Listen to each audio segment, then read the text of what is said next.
Alright, likely the first in a series of videos, I think, where I respond to some of the things the amazing atheist says.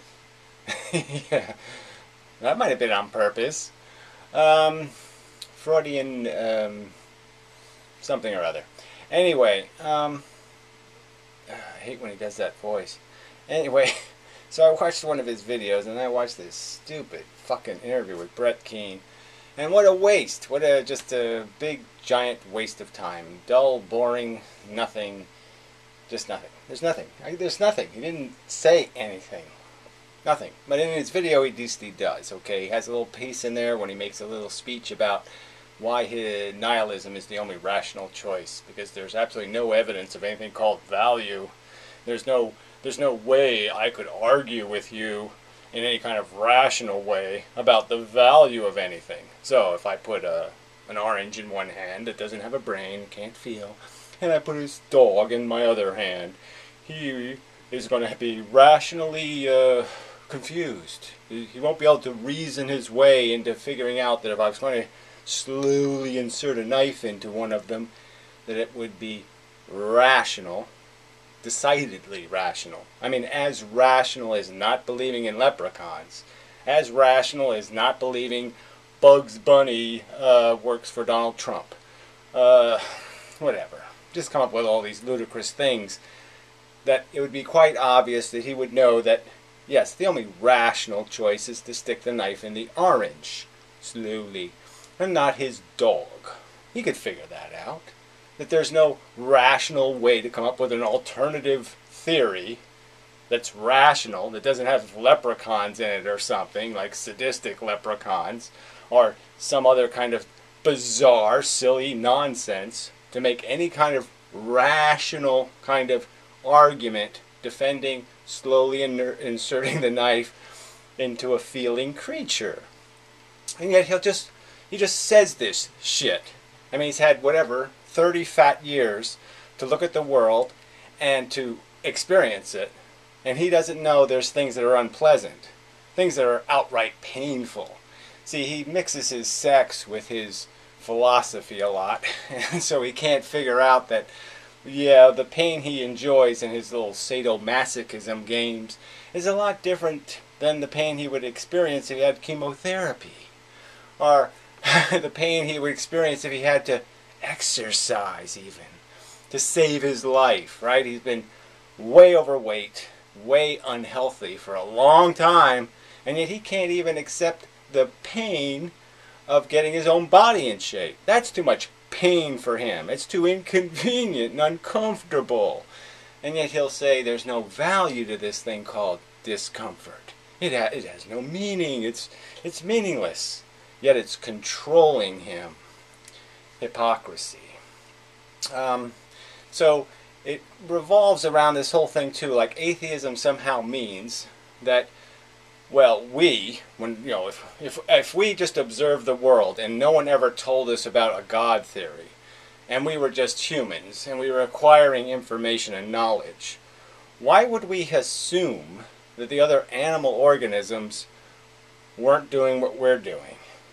Wouldn't we assume, rationally, that, yeah, they're made of the same stuff we are? We're not special. God didn't make us special. He didn't make us out of the dirt and do it on purpose and put nipples and all that kind of crap just for fun. So none of that bullshit happened. So wouldn't we just consider chimpanzees and gorillas and other organisms, and especially things like dogs, who are very social, they adapt to our lifestyle very well, that they're just dumber than we are? They're just a little bit retarded. Yes, they can't do math very well. They can do some math. And they don't do language very well. But they can learn a few words. Yet, these assholes say, hey, I can't do that logic, and say that thing is entitled to something like respect for the fact that it's a feeling creature, that it's doing what we're doing, which is having bad days and good days. And just like the orange and the dog, it's logical not to stick knives slowly into them. And certainly not logical to torment them for your convenience, to torture them in concentration camps that are really concentration camps. I mean, they really get concentrated, and they're tortured for your convenience. It's for your food taste. Not by necessity, but just because you're lazy and you don't like the discomfort of not being able to have your favorite food. You're so weak. He did, in the interview, call suicide cowardly. Yeah. I love when people do that. I mean, I love it in the completely negative way where it just gives me an excuse to hate. It gives me the license to imagine them, yes, getting what they deserve, getting the worst of it. And I'd love to watch them squirm so I could just keep telling them, take it, you coward. Eat it, you coward. Yeah, suffer some more, coward. Yes, I just would love to do that. Anyway, I mean, it's just such bullshit to judge somebody else a coward because they can't take it, because they're in pain. Pain is something they're supposed to eat. And you're able to judge their pain and say it's superficial and it doesn't mean anything because you're somehow an expert, even though you couldn't even bother graduating from high school. Yet you're an expert on pain and its management. Amazing. Amazing asshole. That's what I should call it. Well, asshole and nihilist, it's the same fucking word. You really can't make a distinction between the two words. Asshole, nihilist. Yes, that's all it can be. Because it's just as inappropriate in any kind of rational way to have an asshole. I mean, it's just the opposite of perfect. Well, it has an asshole. Well, it can't be perfect, then can it? I mean, you're guaranteed to be imperfect if you have a fucking asshole. So in a backward kind of way, it's a disproof of nihilism that the asshole exists. But anyway, that's a whole separate proof. Let me just deal with this rational one, where from our own experience, and certainly from my own experience, maybe you're not a conscious being. Maybe you're just a stupid, dumb cockroach, or no, like a cockroach feels. Because it learns. See, this is the part of the thing where, yeah, these amateur scientists are a real problem. Because they really don't think about it, and they really haven't done enough research to understand the nature of psychology, the nature of the biological organism's evolution, and the fact that feeling is a very old function. The capacity to be whipped, to be carroted and whipped, to be in some way persuaded to do something because it's advantageous in some stupid biological way, to the reproductive mechanism, to the you conquer the world ideal that's built into the structure of all the organisms. Until they had to have the counter mechanism which said, don't be so successful that everybody wants to kill you. I think that sort of works with YouTube too. Yeah, because, yeah, you kind of, I feel a little bit of it. You kind of do hope something falls on them. I do. Anyway, because it is just so bad. I mean, who are they talking to? Who's so stupid? Well, I've seen them, so there's no point in me asking who, because I could probably name them. These assholes who, they feel. They complain about shit, obviously. They complain how they can't control things. And why can't they control them? Because it doesn't feel good, right? And yet they'll deny the existence or the meaning of the importance of this mechanism of feeling bad. They'll just pretend, hey, it's the same thing. Stick a knife in an orange, stick a knife in a dog. It's the same difference. Well, who cares? How could it possibly be a value equation at all? How could value even enter into our conversation? That's some sort of subjective crap that you just make up, that you have a feeling about, and that's what a nihilist runs on, right? They don't think with their brain and reason, see? They think with their stomach, or their penis, or some other stupid gland, and that's as far as their tongue. How does it taste good? Yum, yum, yum. And that's as far as their little tiny minds can think. And It's really not, though. That's the truth of it, right? Because what they are is fucking hypocrites. Well, the hippo just came into my mind. Well, yes, they are. Does seem to be a relationship that they all seem to have a little bit of something to do with hippopotamuses. But I like hippopotamuses, so no point in offending them. But yes, they're just fucking hypocrites. They talk about being rational when it comes to something like, well, don't be judgmental. Don't be judging people with perversions. The funny thing about the interview is Brett never even brought up the thing that, well, TJ in one of his controversies basically defended being a pedophile. Thought it was okay. We should lower the age of consent. Except for the age of consent to commit suicide, because that's cowardly. Maybe we shouldn't we shouldn't allow them to commit suicide unless we can first humiliate them with a bunch of "you're a coward" statements, maybe. Maybe he'd go for that. It'd be okay to let people commit suicide as long as we can first insult them and berate them. Maybe. Anyway. So how much more has to be said on nihilism? Well, you could never persuade me of this, right, with any kind of rational argument that somehow value is subjective, when I know, objectively, I have good and bad feelings. And they're not just like good and bad, like there's the color red and there's the color green. It's not like that kind of difference.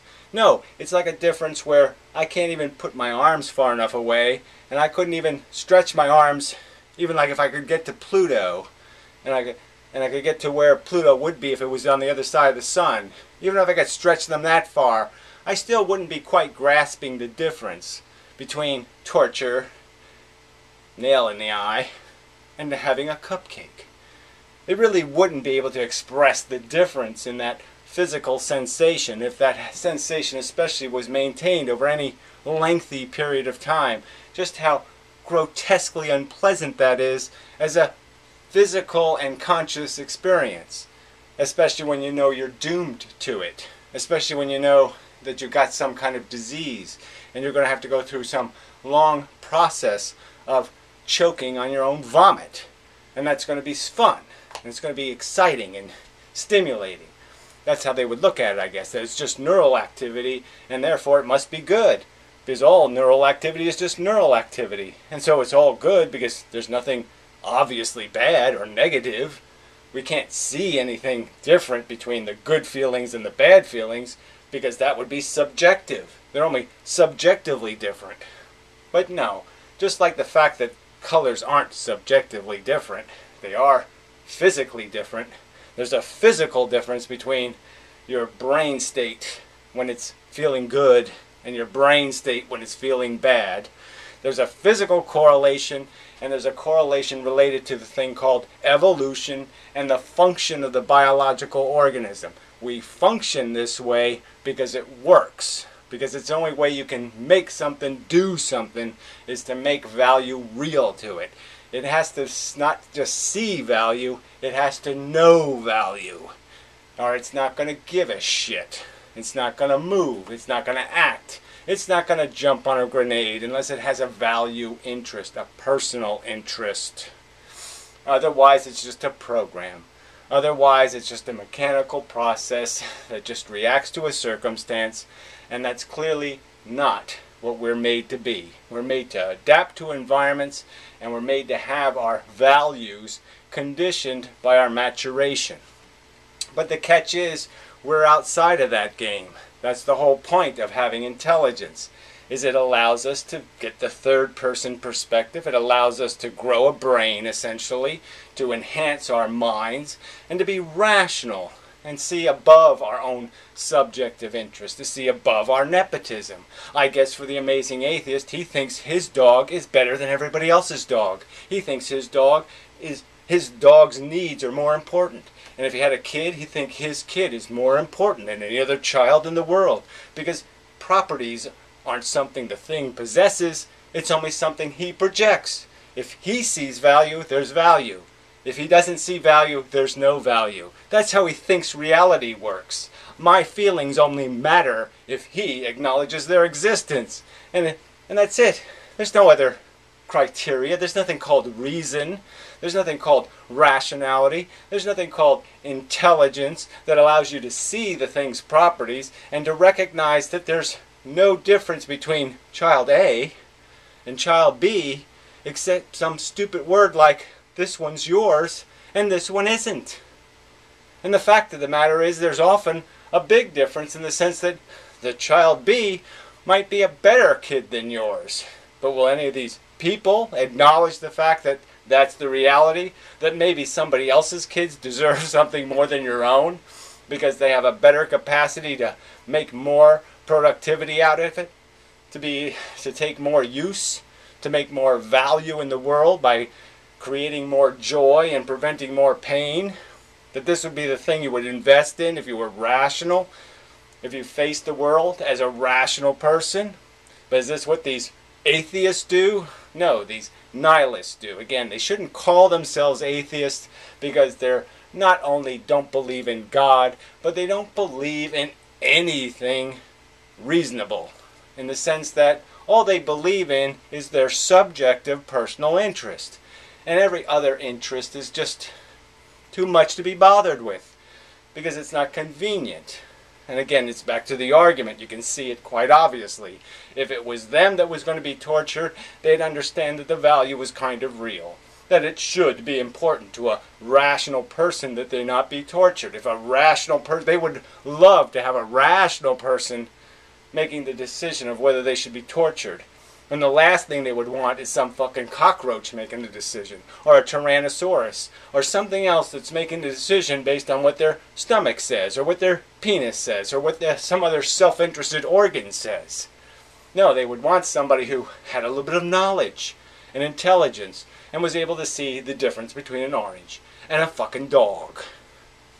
So again, I extend this argument to the fact that the amazing atheist isn't smart enough or honest enough to say, hey, I'm being a duplicitous hypocrite to sit there and take care of the needs of my dog, to worry for its welfare, to worry about its pain, and yet not worry about the equally endowed, the equally brained pig that he'll eat. And that maybe he should grow up and maybe try to be a little more fair to the facts. He's sitting there saying he's a fair-minded guy and that he tries to sit there and find out what the truth is. And yet he runs from this truth as fast as he fucking can because it's inconvenient to him personally. And it means that he has to take responsibility for something. And that's all nihilism is about, is evasion of responsibility, evasion of the truth. And it gives you an excuse to pick on girls, to insult animals, and to, what else? There's some other thing. But yes, that's all it is. An excuse to sit there and indulge his own ego, to indulge his own personal interest, to pretend this subjective crap is anything but crap. That somehow your subjective personal perversions now define reality and what's good for the world. So if you want to molest children, all of a sudden the age of consent should be lowered because that's what I want. It's not what's in the best interest of children, of course. It's just in the best interest of what he wants. And that's the bullshit of this bullshit atheist. He has no respect for intelligence, no respect for knowledge, and especially the knowledge that makes you capable of understanding how God is not a possibility, how God is absolute nonsense, how the whole theory that even that aliens made this stupid slop and we're living in some synthetic jar somewhere, that nothing would make this something this stupid. Nothing intelligent makes dumb. This is unintelligent design. Why don't you concede that fact, TJ? Why don't you sit there and make a video about unintelligent design? That the whole fucking thing is stupid. A stupid competition between DNA molecules. That most of the kids produced by the planet Earth are slaughtered for food. That's right. That's the plan. Let's make a synthetic world where 95, maybe 98% of all the children born are harassed, tormented, beaten, slaughtered, and eaten. Why don't you make a video about how that makes rational sense? How some alien would think that's a really cool thing to do, and we should make a whole synthetic game and we'll make these little humans who believe all kinds of subjective nonsense and walk around basically wanking on the idea. Getting off on it. Because they're sadistic, self-interested, selfish fucks. Yeah. So fuck you. You're not an atheist. You're an asshole. A colossal, ignorant, hypocritical, duplicitous asshole.